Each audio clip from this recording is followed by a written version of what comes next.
Trending ಸ್ಯಾಂಡಲ್ವುಡ್ಗೆ ನಿಮಗೆಲ್ಲ ಸ್ವಾಗತ. ನಮ್ಮ ಪ್ರಕಾರ ಯಾವ ಸೀಸನಲ್ಲೂ ಕೂಡ ಎರಡನೇ ದಿನಕ್ಕೆ ಒಬ್ಬ ಸ್ಪರ್ಧಿ ಬಗ್ಗೆ ಅವರನ್ನ ಮ್ಯಾನೇಜ್ ಮಾಡೋದು ಕಷ್ಟ ಅಂತ ಹಿಂದೆ ಮಾತಾಡ್ಕೊಳ್ಳೋಕೆ ಶುರು ಆಗಿರಲಿಲ್ಲ ಅಂತ ಅನಿಸುತ್ತೆ.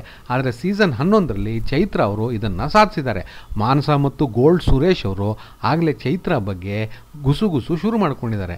ಇದು ಚೈತ್ರ ಅವರಿಗೆ ಒಂದು ಮಟ್ಟದ ಗೆಲುವು ಅಂತಾನೆ ಹೇಳಬಹುದು. ದಿನ ಕಳೆದ ಹಾಗೆ ಈ ರೀತಿ ಚೈತ್ರ ಅವ್ರ ಬಗ್ಗೆ ಮಾತಾಡ್ಕೊಳ್ಳೋ ಗುಂಪುಗಳು ಇನ್ನೂ ಹೆಚ್ಚಾಗ್ತಾನೆ ಹೋಗುತ್ತೆ ಅಂತ ನಮ್ಮ ಅನಿಸಿಕೆ. ಅವ್ರನ್ನ ಹೊಗಳಿ ಜಾಕ್ ಹಾಕ್ಬಿಟ್ರೆ ಅವರು ಕಂಟ್ರೋಲ್ಗೆ ಸಿಗ್ತಾರೆ ಅಂತ ಸುರೇಶ್ ಅವರ ಅಭಿಪ್ರಾಯ. ಆದರೆ ಚೈತ್ರ ಅವರು ಇವ್ರು ಯಾರಿಗೂ ಕಂಟ್ರೋಲ್ಗೆ ಸಿಗದೇ ಇರೋ ರೀತಿಯ ಸ್ಪರ್ಧಿ ಅಂತ ನಮ್ಮ ಅನಿಸಿಕೆ. ಅದಕ್ಕೆ ಕಾರಣಗಳು ಅಂದರೆ ಅವರು ಯಾವ ಗಲಾಟೆ ಅಥವಾ ಜಗಳನ್ನು ಕೂಡ ತಾವಾಗಿ ಶುರು ಮಾಡೋದಿಲ್ಲ ಅಥವಾ ಫೋರ್ಸ್ ಮಾಡೋದಿಲ್ಲ. ತಮಗೆ ಸರಿ ಇಲ್ಲ ಅಂತ ಅನ್ನಿಸಿದಾಗ ಮಾತ್ರ ಅವರು ವಾಗ್ವಾದ ಮತ್ತು ಜಗಳಕ್ಕೆ ಇಳಿತಾರೆ ಮತ್ತು ಅದಕ್ಕೂ ಕೂಡ ನಿಖರವಾದ ಸ್ಪಷ್ಟನೆ ಅವರ ಮನಸ್ಸಿನಲ್ಲಿ ಇರುತ್ತೆ. ತಮ್ಮ ಅಗಾಧವಾದ ಮಾತಿನ ಶಕ್ತಿ ಮೇಲೆ ಅವರಿಗೆ ನಂಬಿಕೆ ಇರೋದ್ರಿಂದ ಅವ್ರಿಗೆ ಏನೋ ಒಂದು ಕಿರಿಕ್ ತೆಗೆದು ಸ್ಕ್ರೀನ್ ಸ್ಪೇಸ್ ತೊಗೊಂಡ್ಬಿಡಬೇಕು ಅನ್ನೋ ಹಪಹಪಿ ಇಲ್ಲ. ಮನೆಯಲ್ಲಿ ಏನೋ ಘಟನೆಗಳು ಜರಗದೇ ಇದ್ದಾಗ ಅವರು ತಮ್ಮಷ್ಟಕ್ಕೆ ತಾವೇ ಶಾಂತವಾಗಿ ಎಲ್ಲರ ಜೊತೆ ಕಾಮಿಡಿ ಮಾಡಿಕೊಂಡು ನಾರ್ಮಲ್ ಆಗೇ ಇರ್ತಾರೆ.